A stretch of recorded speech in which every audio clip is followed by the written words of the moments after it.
ఇదే కథని వరుసపెట్టి ప్రచారంలోకి తీసుకొచ్చి ఇదే దీన్ని పెట్టి ఏం చేస్తారు, ఇక్కడి నుంచి మొదలు పెడితే ఇక్కడ పోలీస్ స్టేషన్ల దగ్గర నుంచి మొదలు పెడితే పీక్స్ కి తీసుకెళ్లారు. మొదలు పెడితే డీజీపీ గారికి కంప్లైంట్ ఇస్తారు, హోమ్ మినిస్టర్ కి ఇస్తారు, విజిలెన్స్ అంటారు, సిఐడి అంటారు, ఏసీబీ అంటారు, ఈ అన్నిటికీ కంప్లైంట్లు ఇస్తారు. ఇచ్చినప్పుడల్లా వార్త రాయిస్తారు. 10 నెలల నుంచి ఇదే కథ.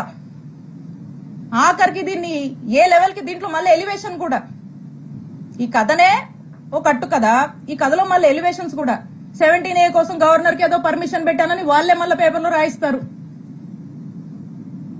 ఒకసారి ఆలోచించండి.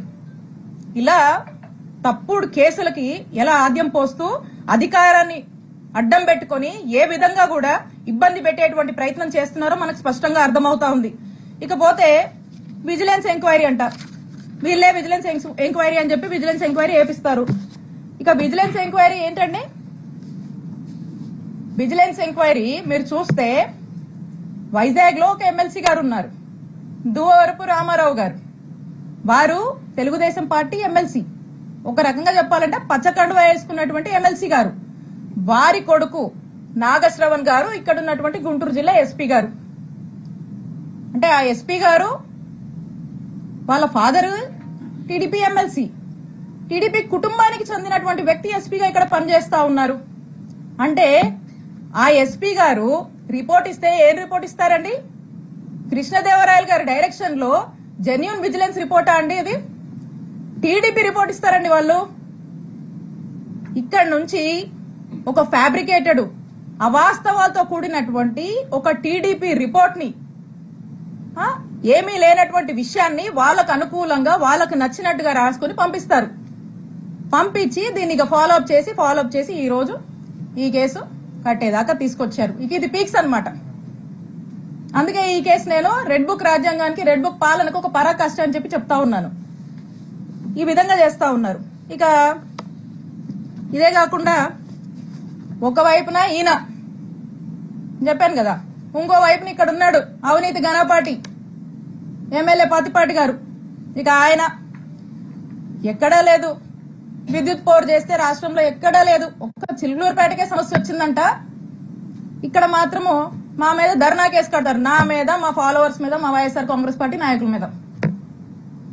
ఇక అదేదోనంట ఎప్పుడో జరిగిందంట కట్టుకదల్లి, అతను కూడా ఏదో పెట్టాలి కాబట్టి ఈ రెడ్ బుక్ రాజ్యాంగం నడుస్తుంది కాబట్టి ఈయన కూడా ఏం తగ్గకూడదని చెప్పి ఎవరినో పంపించి ఓ కట్టుకదల్లేసి నా మీద ఎస్సీ ఎస్టీ కేసు పెడతాడు. జర్మనీలో ఉండే మా మరిది మీద ఇక్కడ లేకపోయినా ఇష్టం వచ్చినట్టుగా కేసులు కట్టేస్తారు, వరుస పెట్టి అతని మీద కేసులు కడతారు, మా మామ మీద కేసు కడతారు, నచ్చినట్టుగా ఏదన్నా పెట్టుకోవచ్చు కంటెంట్. కేసులు కడతారు, దారిలో ప్రయాణం చేస్తుంటే కార్లు అద్దాలు పగలగొట్టిస్తారు, కారు పగలగొట్టిస్తారు, ఉన్నోళ్ళతో హత్యాయత్నానికి ప్రయత్నిస్తారు. ఇలా వరుస పెట్టి ఈ విధంగా ఇబ్బంది పెడతానే ఉంటారు. ఎప్పుడు చూడు మాటలు, ఏదో అవినీతి అంటారు, చేసే వాళ్ళకి వస్తాయి మాటలు. పొద్దుకులు ఎవరికి వస్తాయి, ఎవరు ఏం చేస్తే అదే వస్తుంది వాళ్ళకి. ఆయన అదే చేస్తాడు కాబట్టి పొద్దున్న లేస్తే ఆయన చేసే పాలన ఏమి ఉండదు. కాబట్టి ఆ నోటి వెంట వచ్చే మాటలే అవి, ఏం చేస్తారో అదే వస్తుంది. కాబట్టి ఆయన విఘ్నతగా వదిలేయాలి. సో కాబట్టి ఈ విధంగా ఒకరిలా ఒకరు మరోలాగా ఈ విధంగా వరుస పెట్టి ఇబ్బంది పెడుతూనే ఉన్నారు. నేను చెప్తా ఉన్నా, ఇక్కడ ఉన్నటువంటి ప్రతి ఒక్కరికి తెలుసు, ఇక్కడ ఉన్నటువంటి ప్రజలందరికీ తెలుసు ఎవరు ఏ నేచర్ ఉన్నటువంటి వ్యక్తులు, ఎవరు ఎలాంటి విలువలతో రాజకీయాలు చేస్తారు అని. ప్రజలు, ఇక్కడ ఉన్నటువంటి ప్రజలు ప్రతి ఒక్కటి కూడా గమనిస్తా ఉన్నారు. ప్రజలకు ఒక స్పష్టత ఉంది.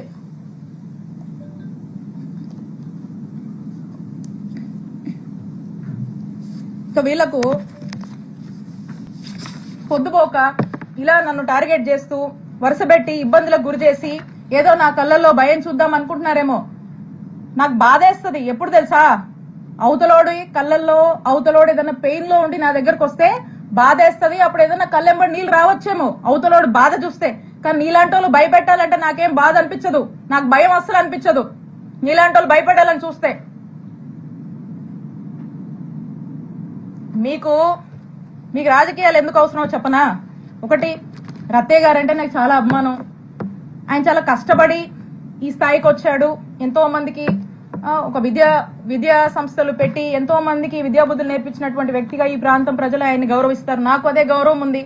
కానీ అన్ఫార్చునేట్లీ ఈ రోజు వారి కొడుకు గురించి ఇన్ని నిజాలు, ఆయన తప్పు చేశాడు కాబట్టి ఇవన్నీ నేను బయట పెట్టాల్సి వస్తుంది. సో కృష్ణదేవరాయలు గారికి రాజకీయాలంటే ఈ రాజకీయాల వల్ల వాళ్ళకి లబ్ధి జరుగుతుంది కాబట్టి ఆయనకి రాజకీయాలు కావాలి. కానీ విడుదల రజనీకి అట్లా కాదు.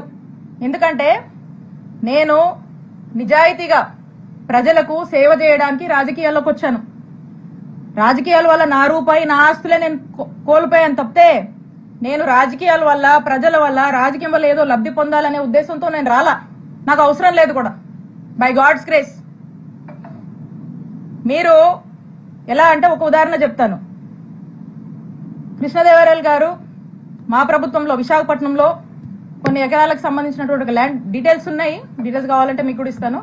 కొన్ని ఎకరాలకు సంబంధించినటువంటి ల్యాండ్ ఉంటే ఆ ల్యాండ్ ని అప్పుడు టీడీపీ గవర్నమెంట్ లో వాళ్ళ చుట్టూ తిరుగుతా వాళ్ళ ఈల అప్పట్లో. మా ప్రభుత్వం అధికారంలోకి వచ్చాక విశాఖపట్నంలో కొన్ని ఎకరాలకు సంబంధించినటువంటి ల్యాండ్ కారు చౌక రేటుకి మా ముఖ్యమంత్రి గారు చుట్టూ తిరిగి కారు చౌకకి కొన్ని ఎకరాల ల్యాండ్ కొట్టేశారు. ఈరోజు కోట్ల విలువ ఉంటుంది ఆ ల్యాండ్. అలాగే ఒక చెరువుకు సంబంధించిన ల్యాండ్ మీద కూడా కన్నేసి అది కూడా తీసుకోవాలని తిరుగుతా ఉన్నాడు. అది ఒక స్టేజ్ లో ఉంది. బహుశా మరి చేశారేంటో నాకు తెలియదు, దాని మీద క్లారిటీ లేదు. ఇప్పుడు కూడా అది మా ప్రభుత్వంలో, మా జగనన్న ప్రభుత్వంలో అలా ఆ ల్యాండ్ ని కొట్టేశారు. కోట్ల విలువైన ల్యాండ్ కారు చౌక్ కొట్టేశారు. ఇప్పుడు కూడా ఓ ల్యాండ్ ఎంచుకొని మళ్ళా ఇప్పుడు కూడా కారు చౌక్కి కొన్ని కోట్ల విలువైనటువంటి కొన్ని ఎకరాల ల్యాండ్ ని కొట్టేయడానికి మళ్ళా కూడా ఈ ప్రభుత్వం చుట్టూ తిరుగుతా ఉన్నారు. ఎందుకంటే ఒక ల్యాండ్ ఎంచుకోవడము, దాన్ని కారు చౌక్గా దాన్ని ప్రాసెస్ చేసుకోవడము, దాన్ని కొట్టేయడము, ఇది వీళ్ళు అంటే రాజకీయాల వల్ల వీళ్ళ ఆస్తులు పెంచుకోవడానికి వీళ్ళు చేసే పనిది. మాకలా కాదు, మీలాంటి ఉద్దేశాలు మాకు లేవు. రాజకీయాల వల్ల మేము బతకడానికి మేము రాలా. మా రూపాయి మేము పోగొట్టుకున్నాం. మాకు ఒప్పుకున్నంత వరకు చేసుకుంటాం, నిజాయితీగా చేసుకుంటాం. మా నాయకుడిని మేము నమ్మాము.